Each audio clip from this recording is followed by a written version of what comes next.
Hola, bienvenidos a este segundo video de la serie de video Clean Code y refactorización de código enfocado a código de automatización de pruebas.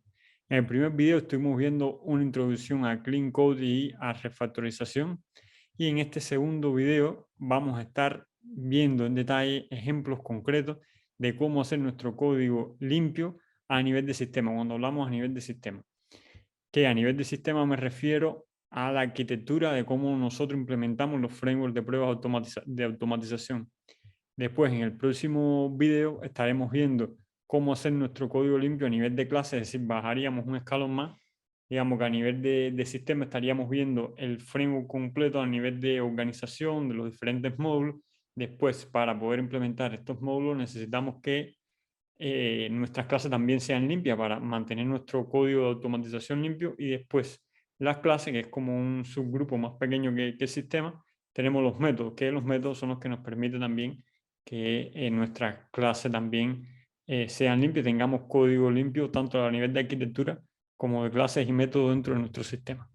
Entonces, bien, vamos a lo que nos interesa y nos gusta realmente, que es ver el código y ejemplos concretos de cómo implementar la arquitectura a nuestro framework de automatización de pruebas.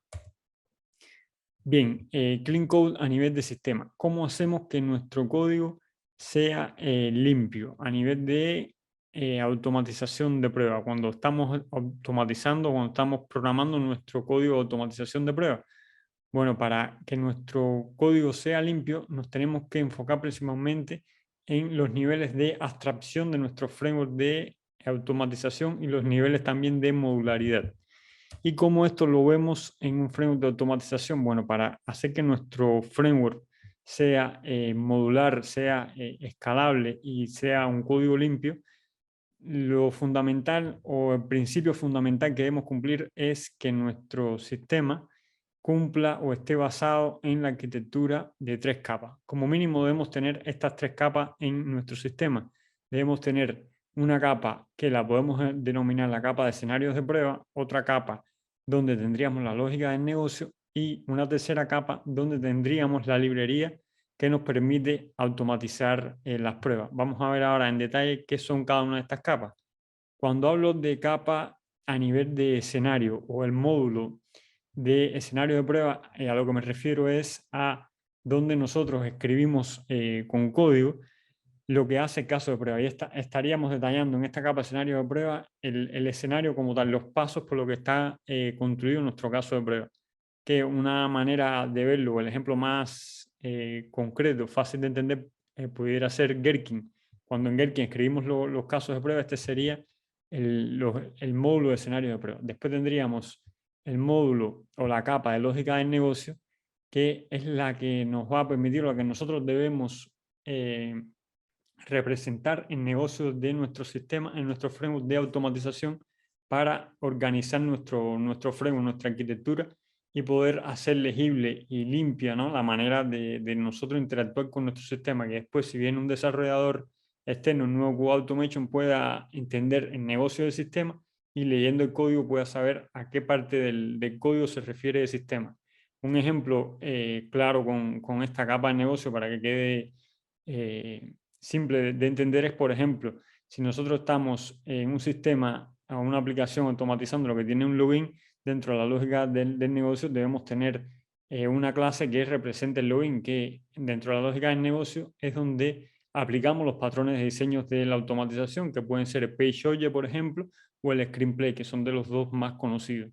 En el caso de que sea el PageObject que estamos implementando en esta lógica, en la capa de lógica del negocio, esta parte del negocio que les decía, que puede ser un login, lo debemos representar con el PageObject para esta clase o esta página del login. Bien, después estos 3 modelos lo vamos a ver ahora a continuación, o estos 3 módulos lo vamos a ver ahora a continuación con ejemplos, digamos, con código. Y el tercer y último módulo fundamental que debemos tener, por supuesto, es el de la librería de automatización. Debemos tener el código bien organizado que se va o que va a interactuar con la aplicación que estemos automatizando. Que en este caso, imaginemos si es un navegador web, en el caso que utilicemos Selenium, a esto es lo que me refiero, sería todo el código de Selenium que nos permite interactuar con el navegador. Bien, ahora veamos este ejemplo con código, cómo se verían las tres capas de la arquitectura del framework de automatización. En la primera capa, como veíamos, estarían los escenarios de prueba. Este es un ejemplo con Gherkin, donde ven que aquí está descrito un escenario a nivel de reglas de negocio, ¿no? Donde cualquier perfil técnico no puede entender de qué va este caso de prueba o este escenario, sobre todo enfocado al negocio, que lo que nos permite hacer o lo que estamos probando en este escenario de prueba es adicionar un empleado a un sistema de recursos humanos.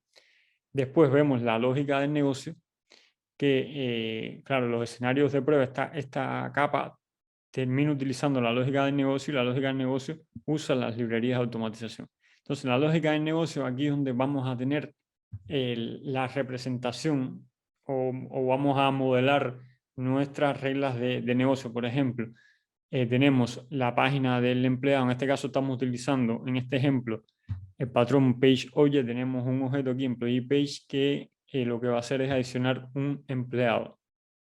Y en esta capa entonces es donde vamos a tener todas las relaciones entre los diferentes PageObjects que vayamos a implementar en nuestro sistema. Aquí tenemos uno que es para representar la página del empleado, pero después tendríamos otro para representar la página del login, y todo este conjunto de clases es lo que, de los PageObjects, es lo que le llamamos la lógica del negocio. Entonces, por último tenemos la capa, la librería de automatización, que como ven aquí vemos un ejemplo, que lo que estaríamos implementando es el método addEmployee dentro de la clase EmployeePage. Y aquí, como ven, dentro de este método, aquí ya vemos el código que necesitamos para interactuar con el navegador, que este sería ya código de Selenium. Ahora, algo importante a recalcar acá, estas tres capas o esta base para hacer frameworks de automatización, la podemos utilizar a cualquier tipo de framework, cualquier tipo de aplicación que estemos probando. Por ejemplo, este ejemplo de código que vemos aquí es para probar una interfaz de usuario, un navegador web. Pero, ¿qué pasa si nosotros tenemos que implementar un framework para hacer pruebas de API? Bueno, veamos un ejemplo ahora. Vean que las tres capas quedaron prácticamente igual. Lo único que termina cambiando es la lógica del negocio. Es decir, este ejemplo ahora es cómo crear un framework de automatización de pruebas con las tres capas para pruebas de API, pero con el mismo escenario. Fíjense que el escenario no cambia porque estaríamos probando lo mismo, que podemos adicionar un empleado al sistema de recursos humanos, pero sí cambia la manera de modelar nuestro negocio, porque ahora no estaríamos haciendo pruebas a nivel de interfaz de usuario, sino a nivel de API. Entonces, por ejemplo, en vez de utilizar el PageObject, estaríamos utilizando clases que lo que van a representar es el controlador de la API. Por ejemplo, tenemos un employee controller que va a tener un método también de adicionar empleados. Y fíjense, en la librería de automatización podemos tener el mismo método que lo teníamos con el mismo nombre, ¿no? Que lo teníamos en el caso de los PageObject, pero en este caso ya utilizamos, en vez de Selenium, utilizamos un REST client para poder interactuar con la API, que en este caso lo que hacemos es o simulamos un post sobre la API para poder adicionar el empleado. Entonces, otra parte importante a recalcar acá entre la diferencia de cuando automatizamos el framework de interfaz de usuario, framework a nivel de API, que además de que la base que siempre debemos seguir es esta de escenarios de prueba, lógica de negocio y librerías de automatización, fíjense que el escenario de prueba para ambos casos se mantiene exactamente el mismo. Y esto también es una buena práctica que nosotros debemos tener en cuenta en la capa de escenarios de prueba.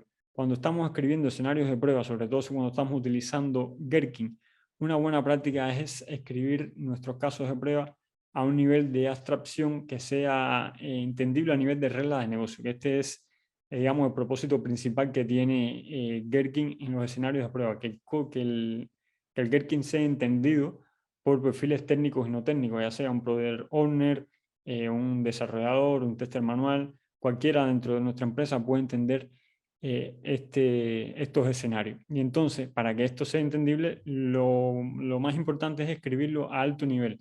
Fíjense que cambiamos de API a interfaz de usuario, o interfaz de usuario a API, y el escenario quedó igual. ¿Qué pasa cuando nosotros ponemos detalles técnicos dentro del escenario de prueba? Bueno, probablemente en vez de decir when the user add an employee, en el caso de interfaz de usuario, probablemente tuviéramos un escenario mucho más largo donde dijera, bueno, el usuario escribe el nombre del empleado, después hace clic en este botón, hace clic en el otro botón, y entonces hace además un escenario de prueba menos legible.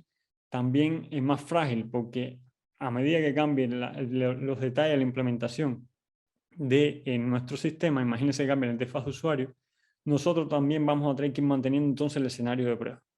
Y esto es una desventaja, ¿no?, a la hora de nosotros implementar los escenarios de prueba.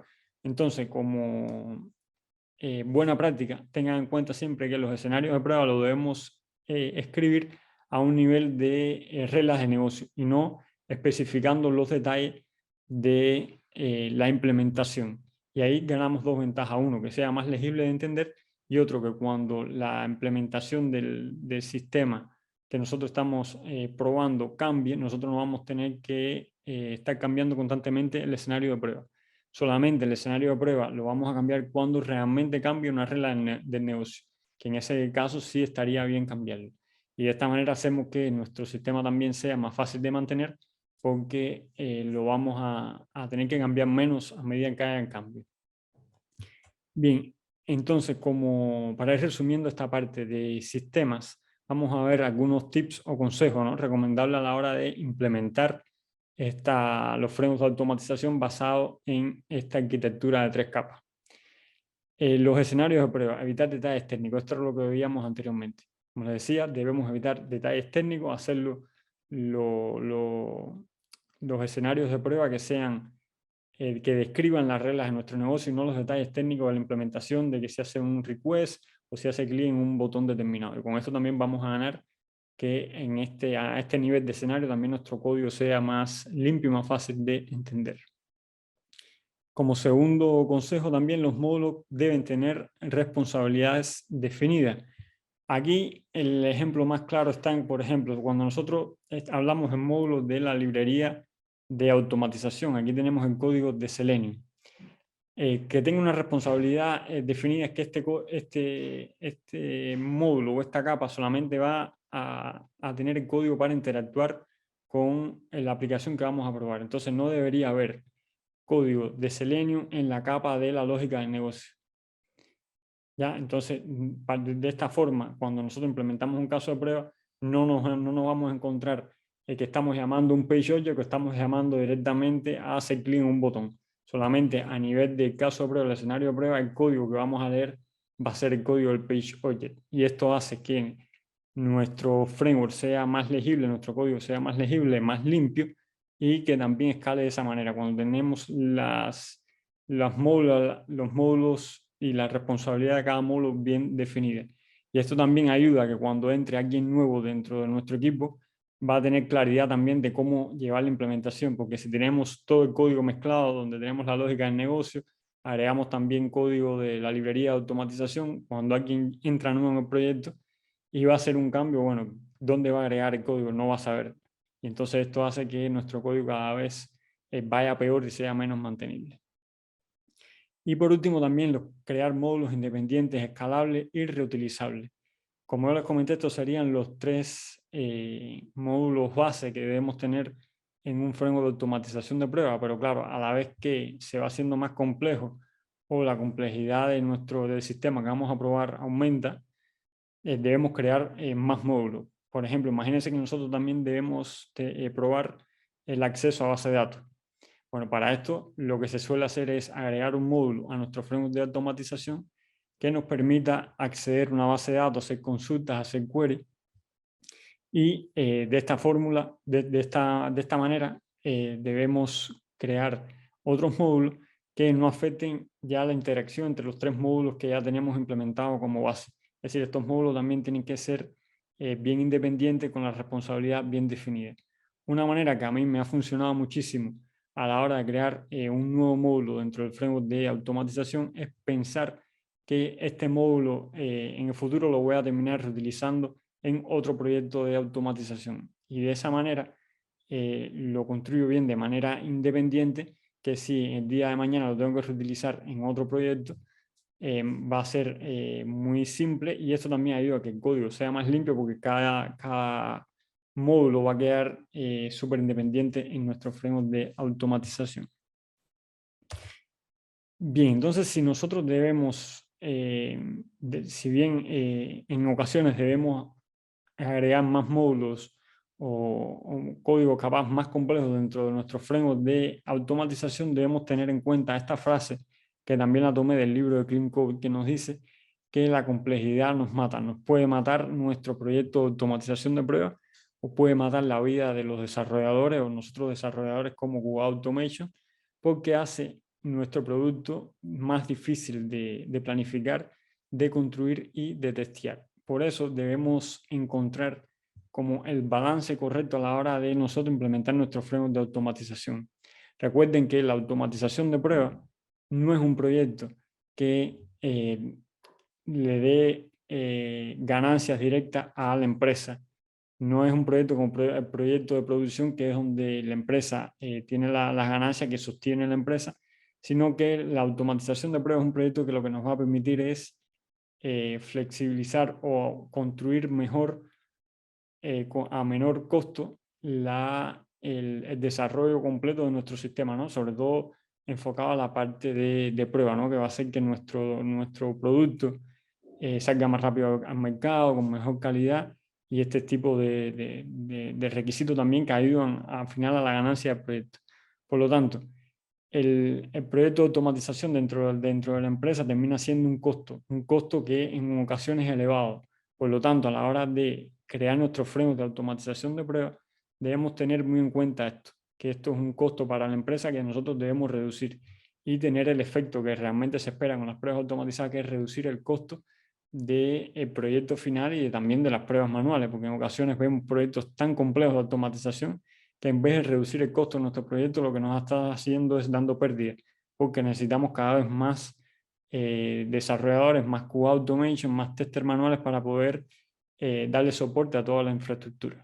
Entonces, ¿cuál es el balance correcto para hacer que nuestro código de automatización de pruebas sea limpio y podamos reducir los costos de nuestro proyecto? Bueno, el balance correcto es lo que le explicaba anteriormente. Debemos tener como base mínimo estos tres módulos de los escenarios de prueba, de la lógica del negocio y el de la librería de automatización, aplicando patrones de diseño en la lógica del negocio. Esta sería la base para que nuestro mínima que debe tener nuestro proyecto de automatización. Bien, entonces esta sería la primera parte de Clean Code, que es la base para que nuestro sistema tenga código limpio. Si no cumplimos con esto, va a ser muy difícil que nuestro proyecto de automatización de pruebas sea mantenible en el tiempo. Bien, ahora para el próximo video vamos a entonces entrar en detalles de cómo hacer el código limpio para nuestras clases. Ya esto lo vamos a ver también con ejemplos concretos, vamos a ver código de cómo lograr nuestro código limpio. Entonces hasta aquí el video de hoy, los espero en el próximo video, donde como les dije vamos a estar analizando las clases, cómo implementar clases con código limpio. Chao.